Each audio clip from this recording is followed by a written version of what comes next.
Welcome to Leaking Oil. In this video, we're going to be replacing this old third brake light with this new one.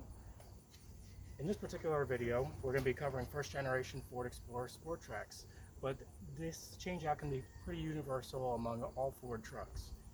In this particular instance, we're going to have to do a little bit of DIY wiring. Let's get into it. As always, when working on the electrical system of a vehicle, we're going to be disconnecting the negative battery terminal.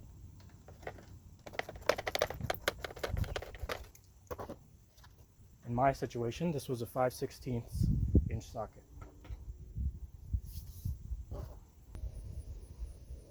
All we're going to need to remove this unit up here is a number 2 Phillips head screwdriver.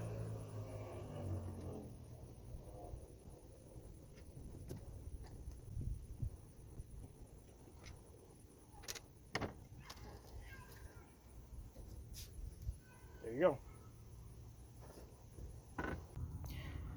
Now, there are several different Ford trucks that use a very similar housing for their third brake light. In particular, the outside styling is exactly the same. However, on our truck, we don't have a connector here. It's just wired directly into the back of the truck. And that's why we're going to have to do a little bit of wiring. You could say, why don't we just remove the rubber pieces that hold the bulbs in? Well, unfortunately for us, these are not going to be the same exact kind of holes. They are sized differently. As you can see, the bottom one is a much smaller slot. So these original rubber boots here don't fit into these new aftermarket ones.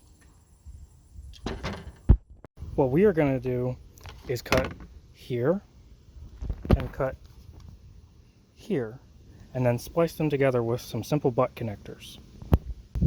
But first I'm going to clean this up a little bit because we have some foam gasket material left over from the original light.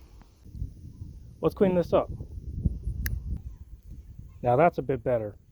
It's not perfect, but this truck has some issues with the rust peeling up the paint because of some single stage paint issues that Ford was having in the early 2000s. We'll address this in another video. This is our new third brake light housing. I'll leave a link in the description for this item. This one in particular came with the wiring harness, which is what we need. To begin, we're going to need to chop off this connector back here.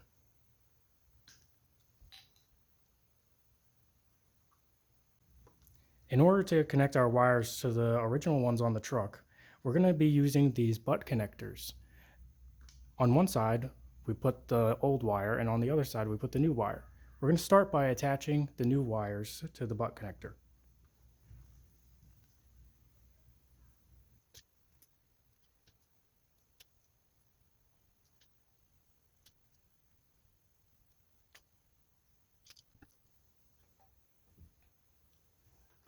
We essentially have 3 wires here.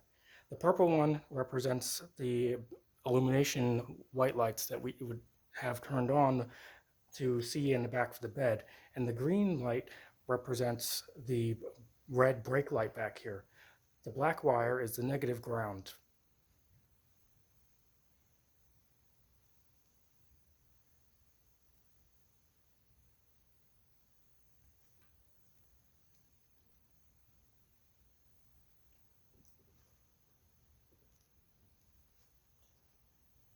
Now that we have our butt connectors attached to our new wires, we're going to want to give it a little bit of tug just to make sure that crimp is on there nice and secure.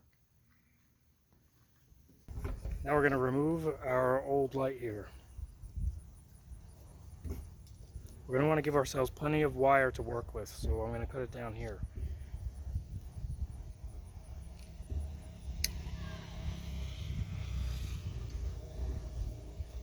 Now we're going to want to strip our wires here.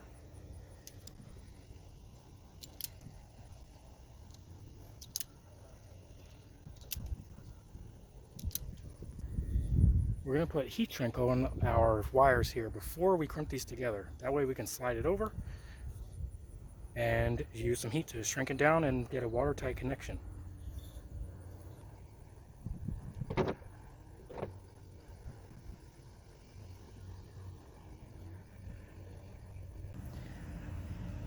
Just to clarify, our purple wire is for our white backup lights, and they connect to our red stripe with on the black wire. The black wire with the red stripe goes to the purple. The green goes to the green, and both of the black wires that come out of here attach to the one black wire that comes out of here. So now that we have everything connected, we're going to slide our heat shrink over our connections. And because I don't want to drag the heat gun all the way out from the garage, we are going to use a lighter.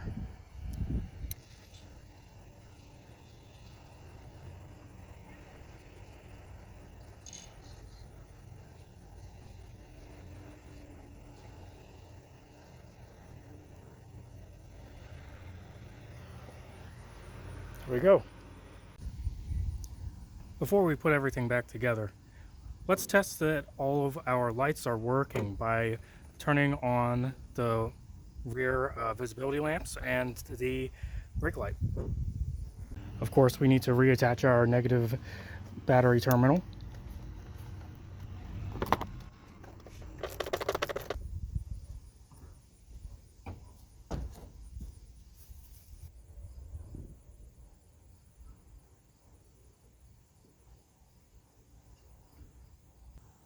Everything looks good, so let's put it all back together.